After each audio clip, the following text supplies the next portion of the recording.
Okay, it's 6 o'clock. We'll call the meeting to order. Cheryl, would you do a roll call, please? Ryan Carver, Here. Ryan Kern, Yep. Bob Knight, Yep. Randy Miller, Angie Davis. Yes. Okay, staff and citizen comment. Each speaker or speaker representing a group will have 2 minutes. Personnel and confidential individual student issues will not be heard. Is there anyone there No. for comments? No, Andy. No? No. Okay, so moving on, item 2, consent agenda. Proof of giving public notice, personal notice sent to each board member, public notice to the Tri-County Press, Benton Post Office and Benton School District. Approve the minutes of the regular board meeting held on October 14th, 2020. Approve the minutes of the special board meeting held on October 28th, 2020, and approval of the agenda.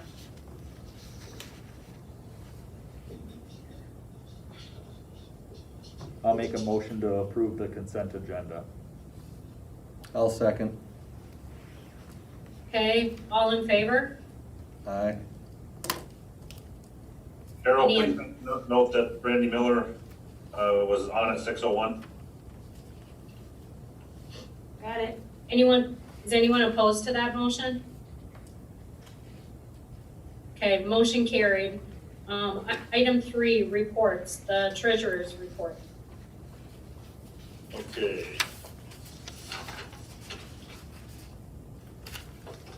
Well, at the end of September, we had cash in bank was $703,485.12. Our income was $19,978.73, and our expenses were $363,308.73. And our balance at the end of October was $360,155.12. And we're coming up on November, and November happens to be the time of the year when our balance gets as low as it really will throughout the year, because it's before we collect taxes at the end of the year, and our expenditures are, of course, still continuing the way they are. So, if you look at your revenue sheet, at the end of Fund 10, since we have approved the budget, we now have the percentages that we usually talk about.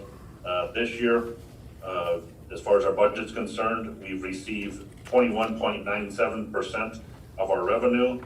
Last year at this time, we had received 24%, and 2 years ago, we were at 25%.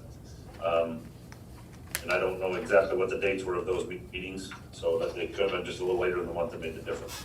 Our expenditures, right now we're at 18.2%. Last year we were at 19.19%. I'm sorry, 19%, and 2 years ago we were at 20%. So running pretty similar to what we have in the past for those items.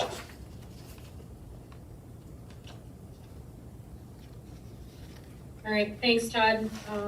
Moving on, item B, the athletic director's report. All right, since last month, we finished up girls volleyball season. We did have one meet or match that we were not able to complete because of the COVID. Unfortunately, that's kind of going to be the situation at this time. We're looking forward to starting girls basketball practice this coming Monday. We'll also be starting gymnastics this coming Monday. We have 2 gymnasts who will be going to Hazel Green.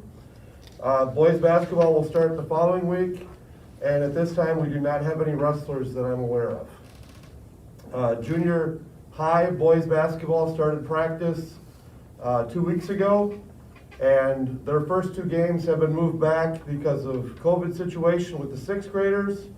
We currently have 4 8th graders, 4 7th graders, and 4 6th graders, although one of the 8th graders is at home on help me out, what's the word? Quarantine. Quarantine, that's the word. Thank you. So, we're moving forward as best we can with athletics at this time. Scheduling has been kind of a nightmare. There's been lots of changes already, and I anticipate that we will have a hard time keeping schedules up to the minute as we go through the COVID situation with rescheduling games. But we will do the best we can with rescheduling all games and putting everything in place. At this time, we have 20 games for the girls and 20 games for the boys scheduled. Got a number on how many girls are coming up? At this time, we're anticipating 14 or 15 girls. So we're anticipating enough girls and enough boys to have JV and varsity. Yep.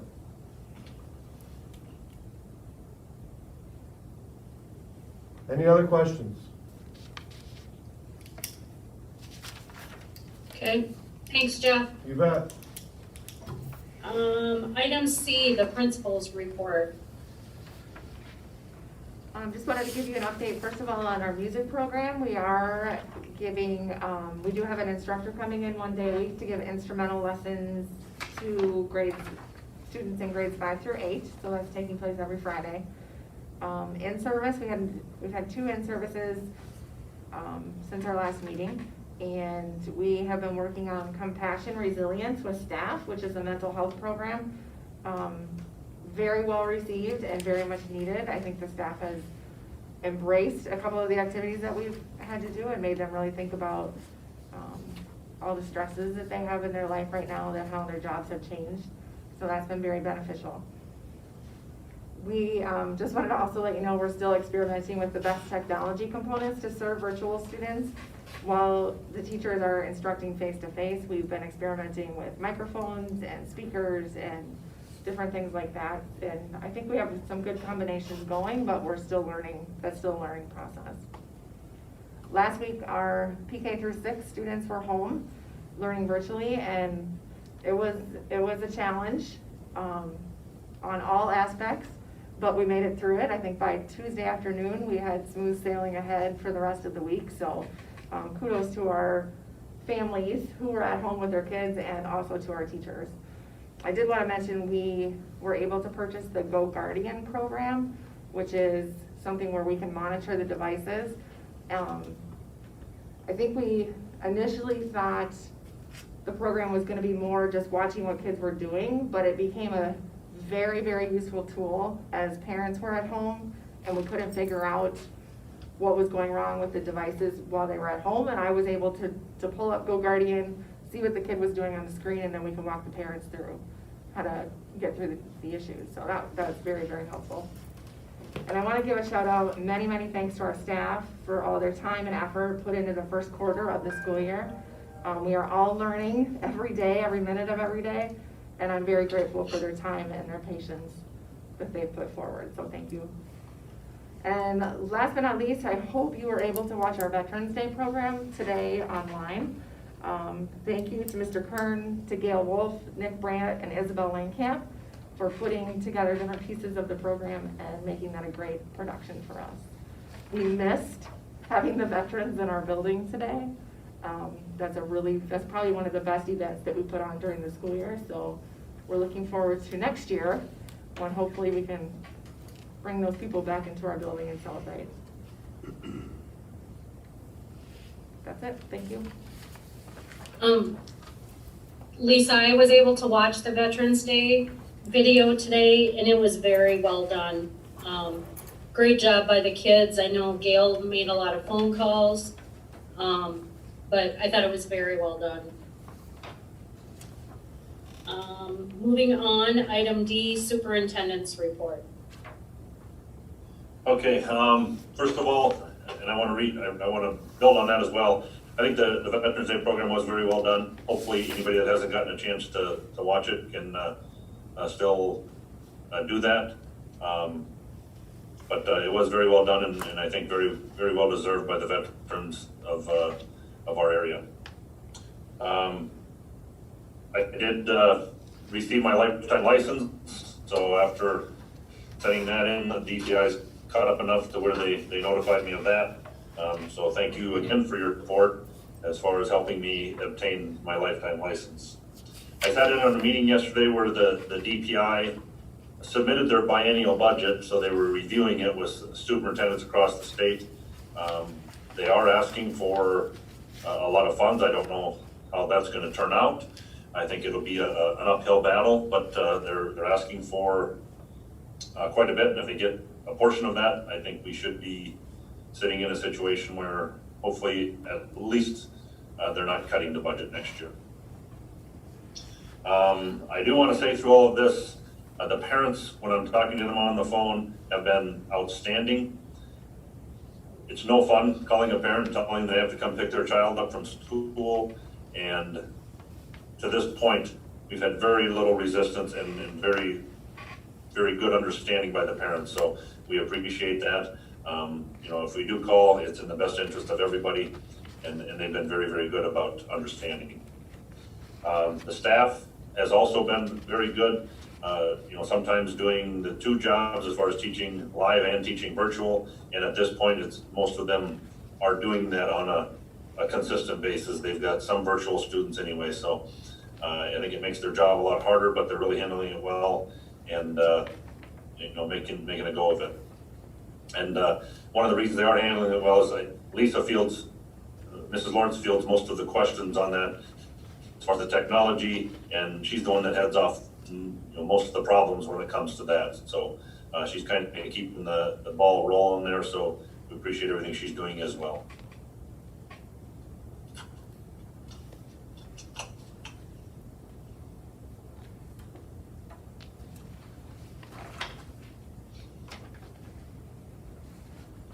That's it for your report then, Todd?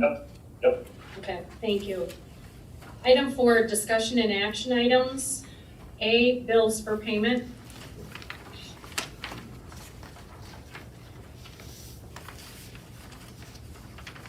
Yeah, you should have the list of checks. And the second page of that is the credit card bill. So please note on the check sheet, there is a backside to that. So when we make a motion, the last check was 34,635.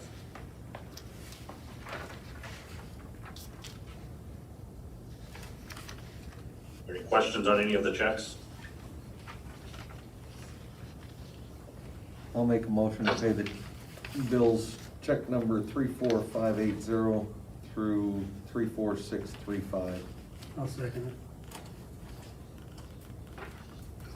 Okay, was there a second on that? Bob? Okay, all in favor? Aye.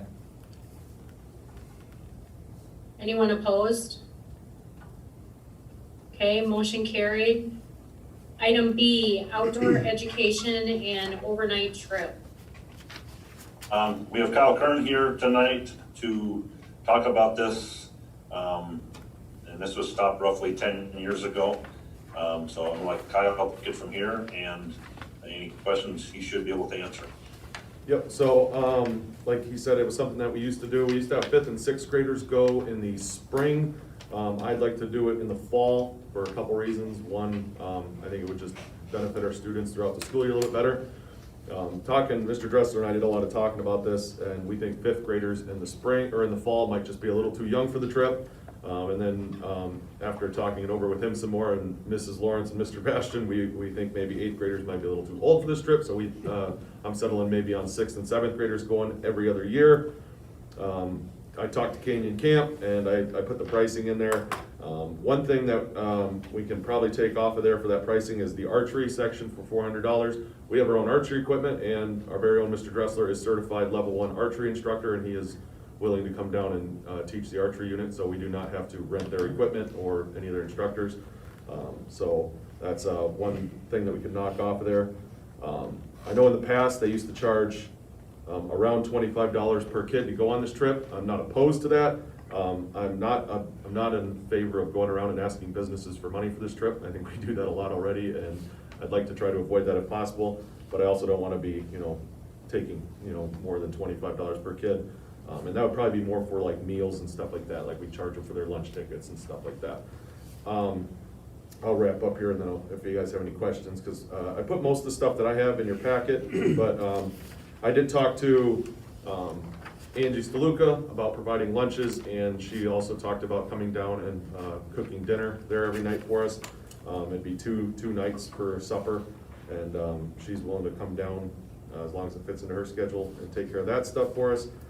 And then I got a couple chaperones, myself, and then I've talked to Mrs. Dressler and Mrs. Richardson, both expressed interest in coming and spending at least one night, if not both nights there, as staff chaperones.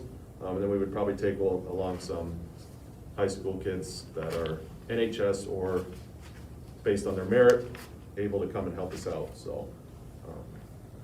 Yeah, any questions? It was a great I program. think, It was a great program when we did it before. Real successful, kids enjoyed it. I think it's a real good idea to rekindle it.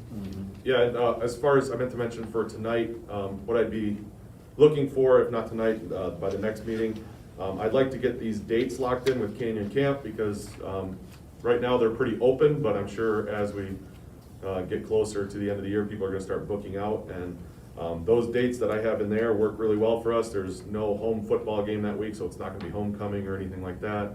And as Mr. Dressler and Mr. Knight can tell you, the earlier we book this, the better for a lot of reasons, for athletics and stuff as well. So I'd like to get these dates on there. And if we were to cancel for COVID reasons or whatever, we'd lose $200, so.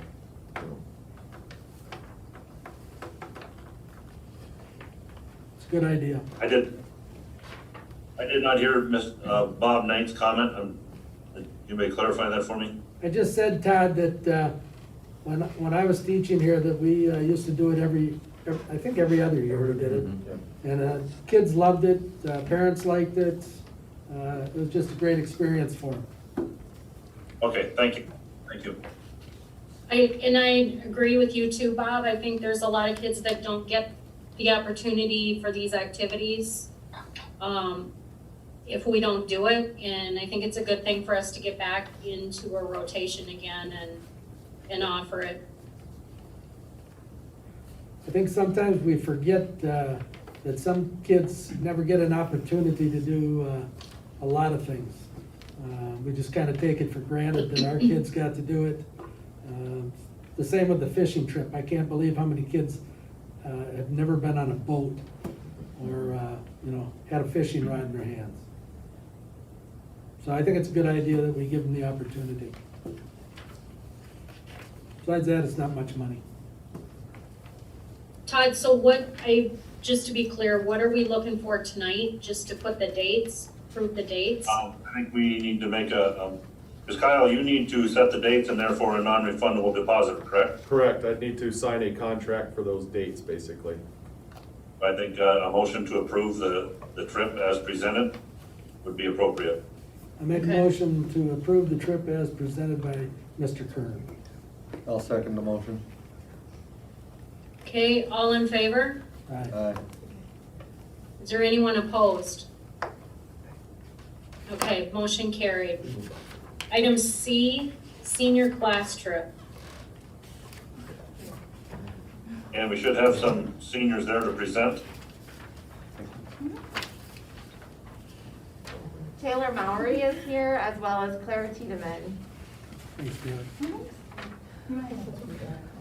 I do. I got one here. Got it.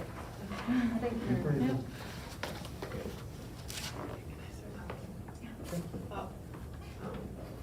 So for our senior class trip, we would like to go to the Kalahari.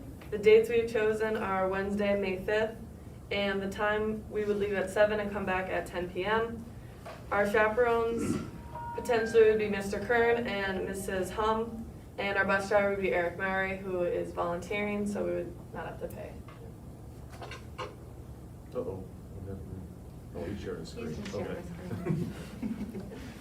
sharing When it comes to prices, it's $60 per person. We estimated about 14 people coming, and that adds up to $804. For the bus, it's $204 round trip, $50 for gas, and we took out also $150 for dinner on the way home. So the Any big questions? question, girls, have you got any money? Yes.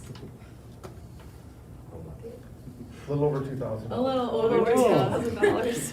We didn't have a prom last year. Yeah. Yeah. They have a lot of money. They have more money than most years, and also we're planning on cookie dough sales as a fundraiser. We are interviewing cookie dough companies at this time. We've only had one response.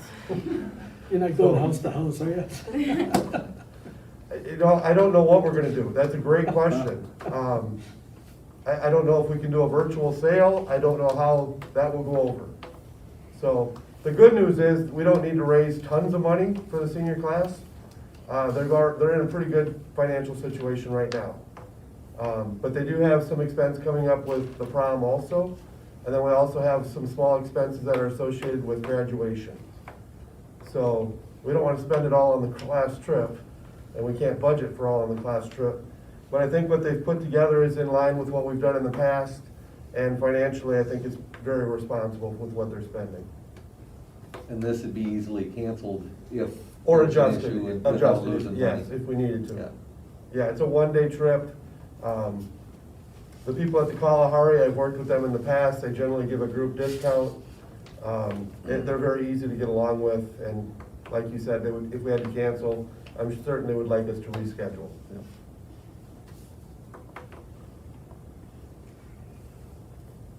Tradition, right? Yeah, I mean, as far as senior class trip, this is one of the trips that we typically would do. If they've got a little more money, they might be able to go to Chicago. But this is pretty much the annual trip for seniors. I'll make a motion to approve the senior class trip as presented. I'll second it. Okay, all in favor? Aye. Aye. Anyone opposed? Okay, motion approved. All right. Good job, girl. Thank you, ladies.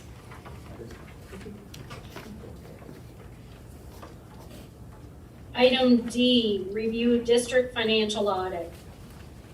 Okay, so every year we have Boardman and Clark in July do our financial audit, and then they come back and they give us suggestions.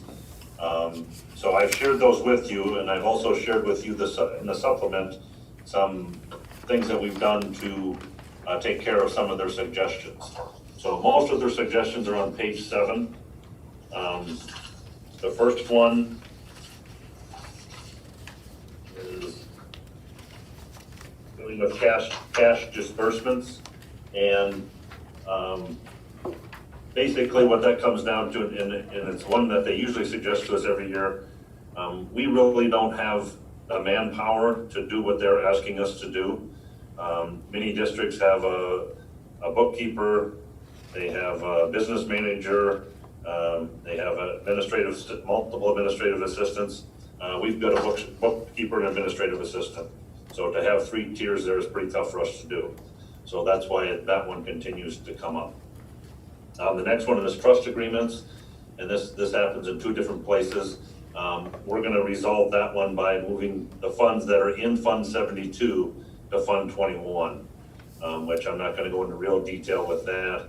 If it stays in 72, we have to have a complete plan, and not just a plan, but we also have to do a few other things to legally, because of a recent law that was passed in the last year and a half. So if we move it to Fund 21, then we can manage it basically how we've been managing it.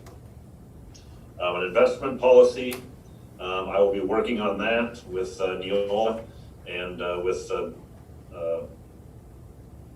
our audit agency, and hopefully we'll get that resolved, and we'll have an investment policy to take care of that suggestion.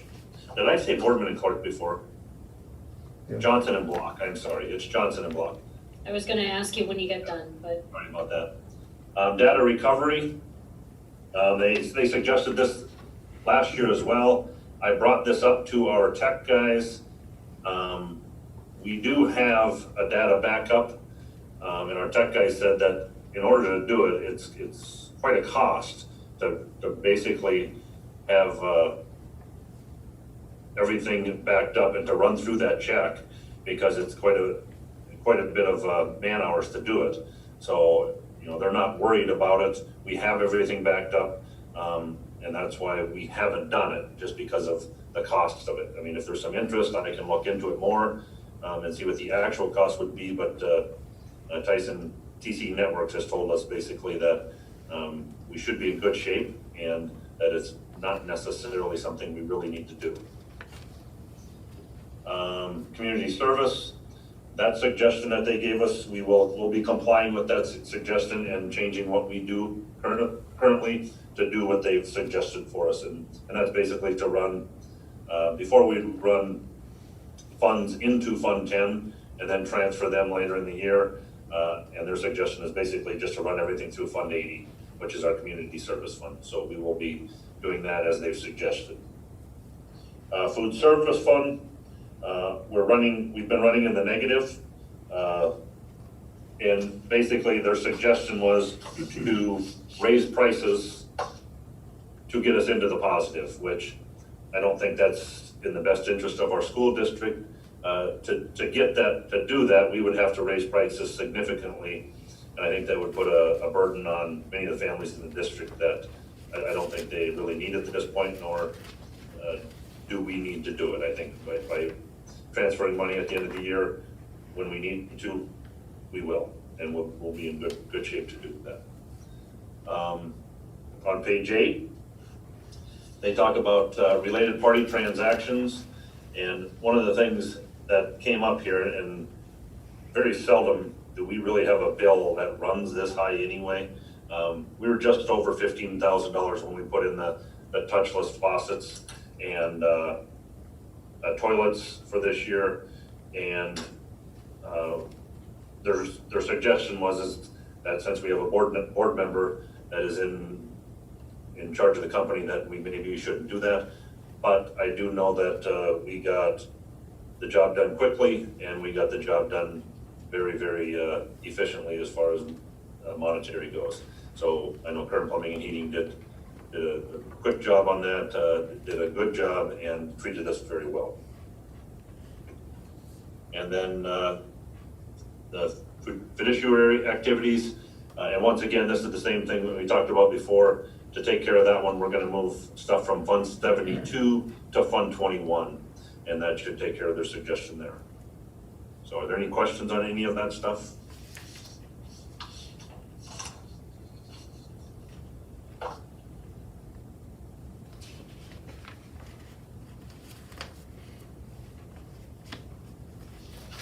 Overall, I will say that Johnson and Block, Jamie Bryson was the young man that came and did the work for us, and had very, very good things to say how we were running things as far as the financial part of things. So they're very, very impressed.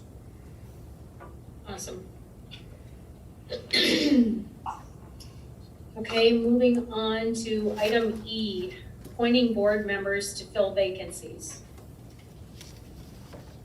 Okay, with the resignations of 2 of the board members, we have those positions to fill. I've talked to 2 people about that. Amanda Williams, who has 3 children in the district, would like to fill the vacant seat for Mark Coffey. Brian Korleski, who has 2 children in the district, and then 2 more that will be attending school here at some point, he'd be interested in filling the seat for Gene O'Neill. If we do appoint them, both of them, along with Angie, would be on the ballot in April.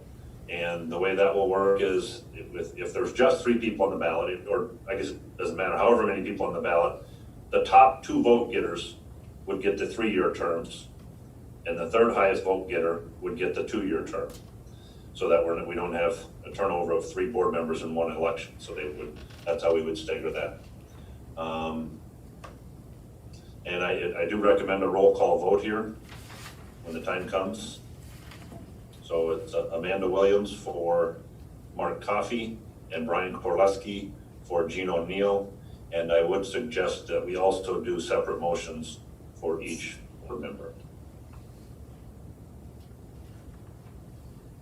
So can I get a motion for Amanda Williams? I'll make a motion that Amanda Williams fills our empty board seat.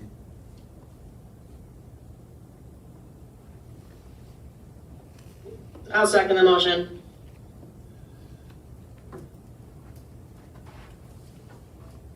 And Cheryl, would you do roll call for me?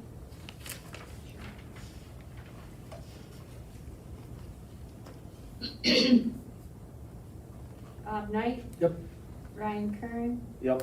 Randy Miller, Yes. Ryan Carver, Yes. Angie Davis. Yes. Okay, motion carried. When would they start, Todd? December, we would swear them in at the December meeting. Okay. And then Or can the next I, meeting. okay, can I get a motion for Brian Korleski?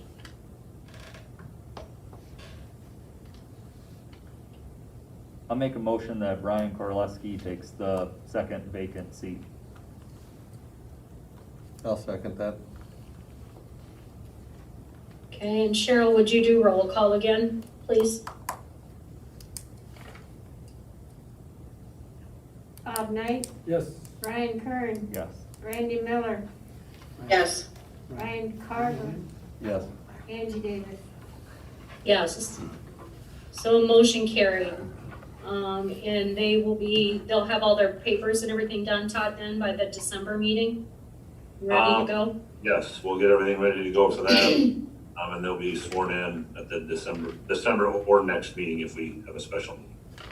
Okay, so the other thing was, Mark was the treasurer. Do we need to appoint someone as treasurer before next month? That's the next item on the agenda. Oh, sorry. Okay, Okay, so Mark was the treasurer, so with the resignation of him, we need to fill that position. I know 3 of the 5 people here right now are already in a officer position. If we want to wait until the next board meeting to fill the treasurer position, we could do that as well. So I guess that's something to discuss here.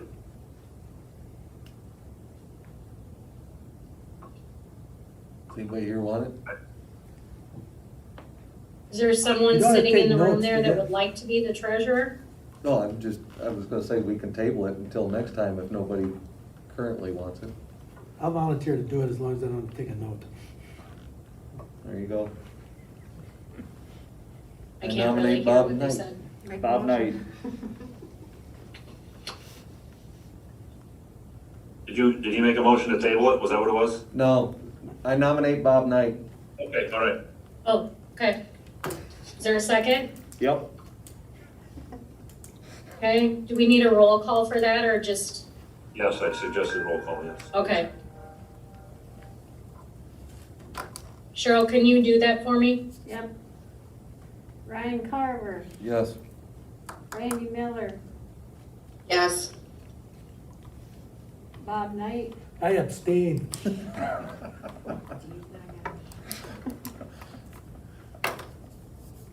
I always wanted to say no. Right, Randy.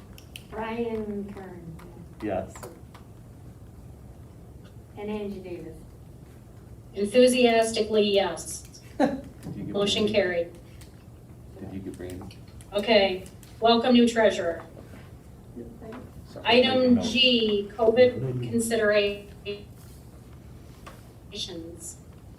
Okay, so I'm gonna share my screen in a second here. I did share a document with you guys that was put, a survey from CISA. That's been updated and that gets updated on a daily basis whenever somebody goes in and changes their plan. So I'll share that. And I just want to put this out there for discussion on basically anything that the board may want to discuss right now and possibly take action on. So I'm gonna share my screen, I'll pull that down. And, oh.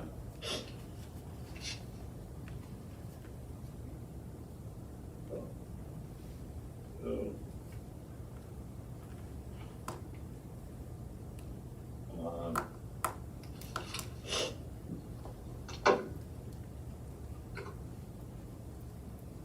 Okay, so Some of the things they have over here, we'll try to blow this up.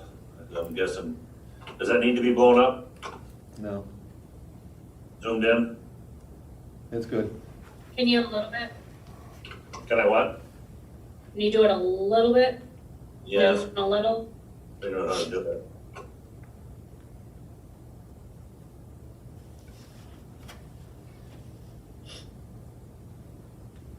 Whoops. Kyle, help me out here, man. Is it the 3 bullets at the top?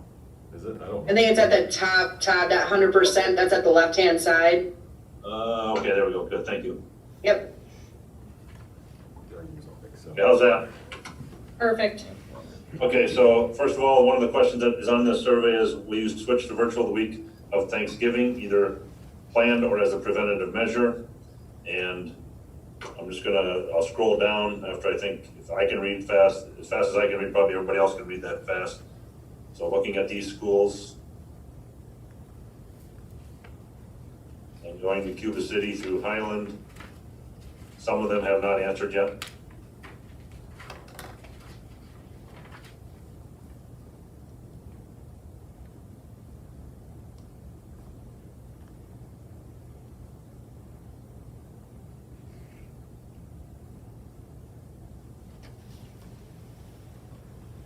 What's the gating metrics? That is basically a calculation that they are doing. I don't know exactly what their numbers are, but it's based on a percentage of students, I believe, or public that are currently infected. I don't know their exact formula, but I have heard him talk about it before, and it's based on, several different factors. I don't know if you heard this update, Todd, but, today DEMS is going virtual starting tomorrow for 2 weeks again. Okay. Not the high school though, just elementary, middle school right now.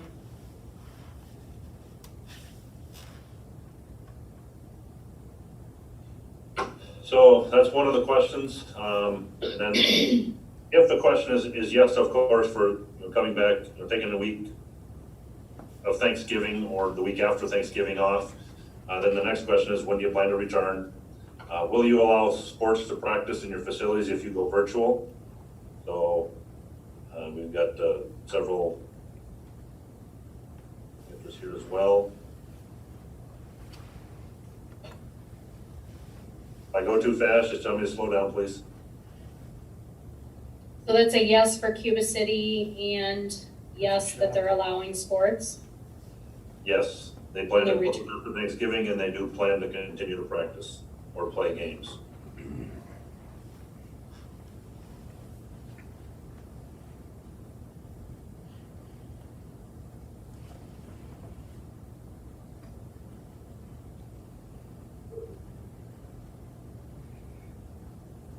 Just a question, what's our ticket policy gonna be for basketball? It hasn't been finalized yet, but, and Jeff kind We of had tested an it. athletic director meeting last week, and the recommendation from the conference, including Schulzberg, was that we go with two spectators per athlete. And the principals agreed on the same. And we also recommended that it be free admission as it was for volleyball. I'm not sure what the principals did with that. There was some discussion about needing some income at some point, so that was kind of up in the air.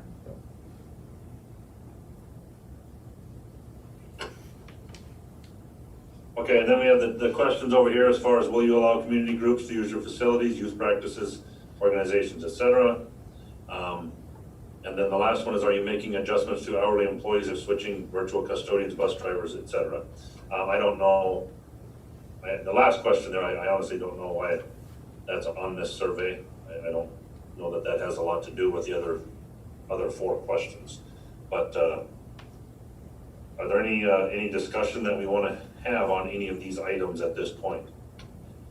What are you and Lisa, what are your thoughts on what's been happening in the numbers and? I think based on the discussions we have, if we can stay open, I want to stay open. And I believe Lisa feels the same way. The kids, it could be a limited number, we'd be forced to close. So if we are forced to close, then we're forced to close. But if we don't have, much activity, then I think we can keep the kids coming and learning. We want to do that. What's the criteria for shutting? I didn't hear that. If somebody could clear that. What is the criteria for us to shut down? What number, what percent, what? What we've done so far is we've looked at close contacts. And if we can't determine, like the week we shut down in elementary, we only had one student there and we had one staff member, but there were some questions we had as far as what we had for, actual contact. So on that week, we shut down to play it safe, to let things develop a little bit. As far as if anybody was sick, we would, hopefully after a week, we would know that. So that was one of the reasons we shut down that week. Also, we had a tough time staffing the building that week. Now, as far as actual numbers to shut down, if we could isolate it to one class, say in high school, we would probably shut down just one class. But we haven't laid an exact number on when we feel we should shut down, or an exact percent at this point. If we would like to do that, we can. One of the factors of that week that we shut down also was how many of our students had been at close contact. They were just home in quarantine with their family. They had not tested positive, but because of family members, those students had to be at home.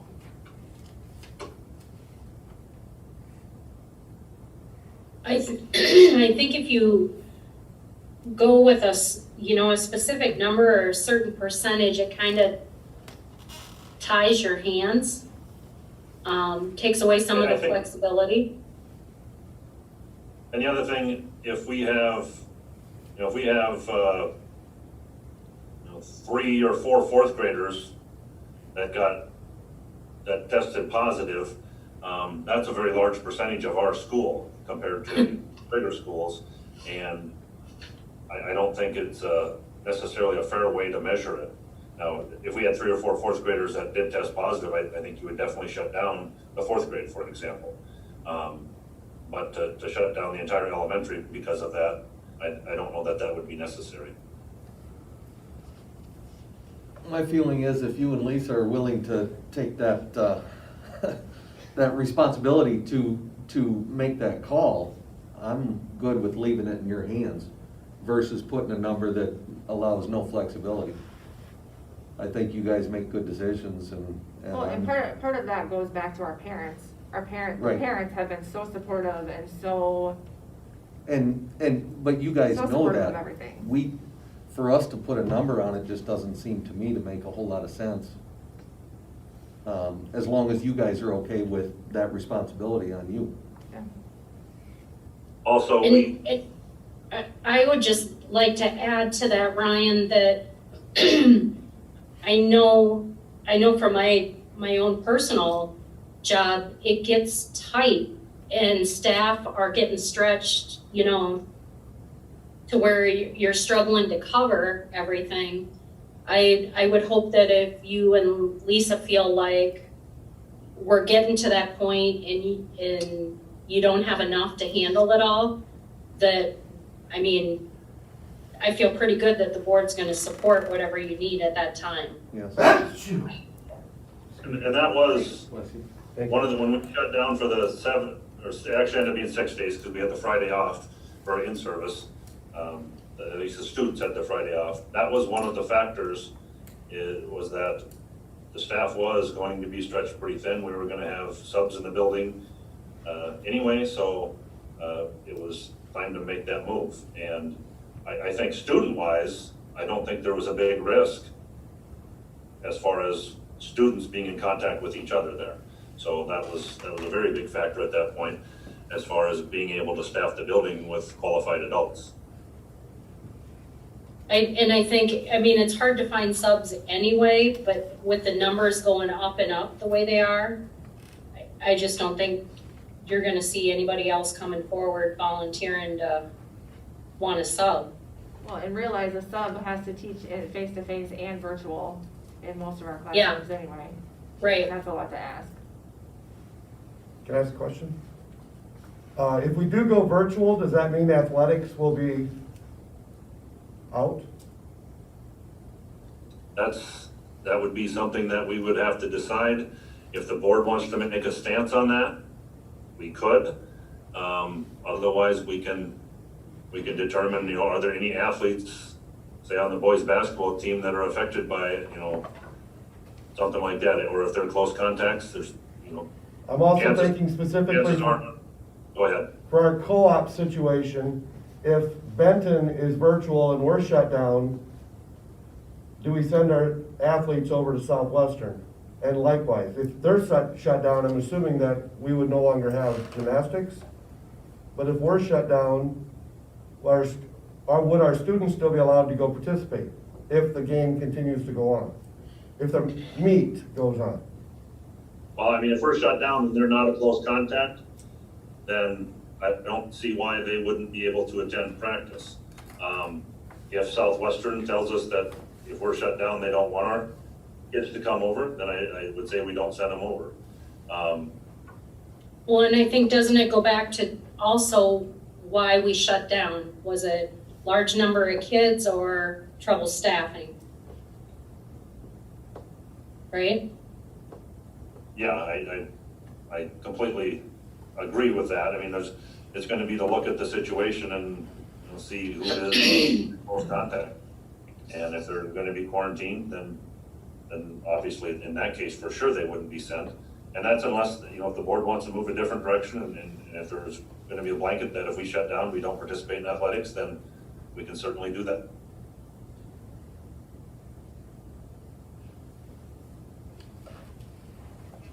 I will be honest with you in this, and I've talked to several superintendents from the area here. We have a meeting every week where we speak, and I don't think a whole lot of the transmission is going on in schools.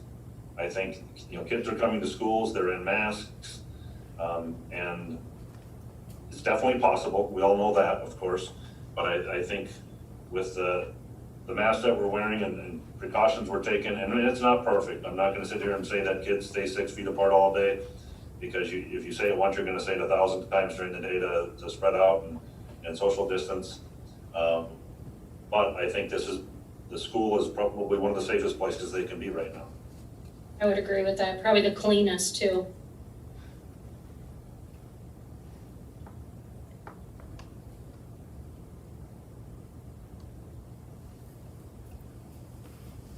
So do we need to take any action on that, Todd, or do you? No, I just wanted to bring it up for discussion. If you guys wanna take action, we can, by all means, that can be done. But I wanted to put it out here.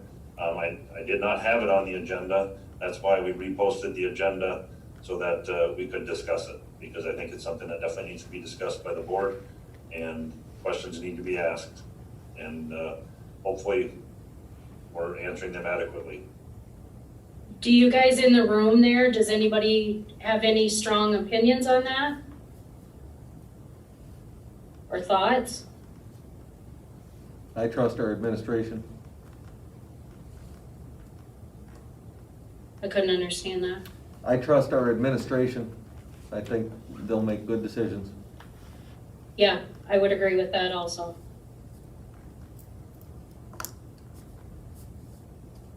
And we've got a couple of families where we've asked the parents to keep the kids home just because, you know, we've had parents that have tested negative but have colds.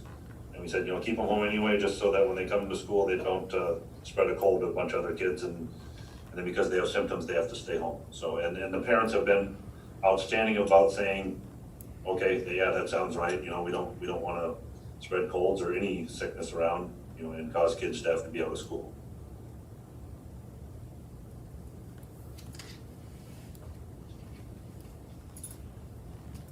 I think you guys are doing a great job, and I think continue on with what you're doing.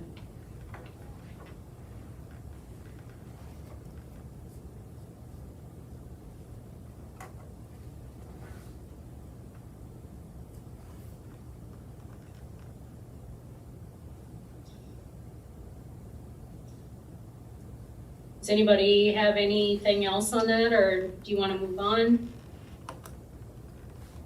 Well, the only other, nothing on that, but the only other thing I just want to mention, I did send an email out for a WASB delegate. It's really not a very big commitment this year because it's going to be done virtually. Last couple of years, Mark Coffey has done it, and he has done it by going to Milwaukee and staying there for a day or two. So if there's anybody that would want to be the WASB delegate, WASB delegate, we go over some, I can't think of the word for those right now, resolutions, talk about if we want to support the resolutions or not, and you would simply vote as a representative of our school board. So I'll send a reminder out tomorrow for that unless somebody is willing to do that, and then I can submit your name to WASB. Goes with the Bob, you're office. in the voluntary mood tonight. Goes with the office, doesn't it? I just mentioned, I already volunteered, I'm done. I think it goes with the office. Well, that's what I was kind of thinking, but I didn't want to throw them out there. That ain't happening. What are our two new board members doing? They're gonna learn. Okay, and that's all I've got, Nancy. Okay, so, and I see item H is resignations, but there are none. Nope. Excellent. Any future meetings other than the next regular board meeting? Not at this point. Okay, so the next regular school board meeting is Wednesday, December 8th at 6 p.m. Can I get a motion for adjournment? I make that motion. I'll second it. Okay. All right, all in favor? Aye. All right, motion carried, meeting adjourned.